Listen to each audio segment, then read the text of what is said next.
बिस्मिल्लाहिर्रहमानिर्रहीम। दोस्तों, रमज़ानुल मुबारक में 13-14 घंटे इंसान पानी नहीं पीता है तो उसके जिस्म में डिहाइड्रेशन का हमल शुरू होता है।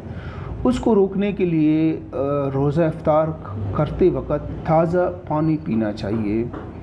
और ताज़ा पानी पीने का तरतीब ये है कि वो बहुत ज़्यादा ठंडा भी नहीं होना चाहिए और एक साथ कई गिलासेस भी नहीं पीना चाहिए। वो आहिस्ते आहिस्ते आप पी ले ताकि उसको जिसम मुनासिब तरीके से जज़ब भी कर ले।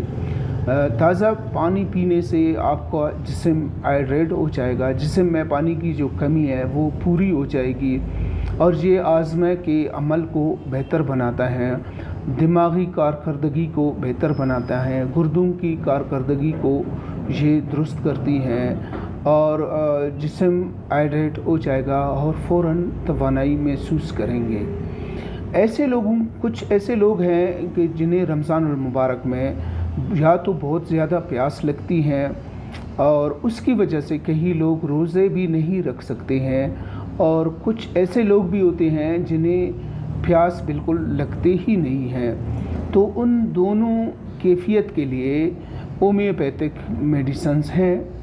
अगर ऐसे लोग जिन्हें बहुत ज़्यादा प्यास लगती है, गला खुश्क रहता है, तो उनके लिए होम्योपैथिक दवाई ब्रायोनिया अल्बा किसी नेमत से कम नहीं है। वो रोज़ाना 2 डोजेस 200 की इसका ले ले तो कुछ दिनों में इंशाल्लाह इसका ये मसला ठीक हो जाएगा। और ऐसे लोग जिन्हें प्यास बिल्कुल लगता ही नहीं है तो आर्सेनिकम एल्बम भी उसके लिए किसी नेमत से कम नहीं है। आर्सेनिकम एल्बम वो 30 में 2 डोजेस ले ले तो उसको प्यास भी लगेगा और उसके जिस्म में जो डिहाइड्रेशन का मसला है वो भी ठीक हो जाएगा। आप सब अपने अपने सेहत का ख्याल रखिए और दुआ में याद रखिए। अल्लाह ने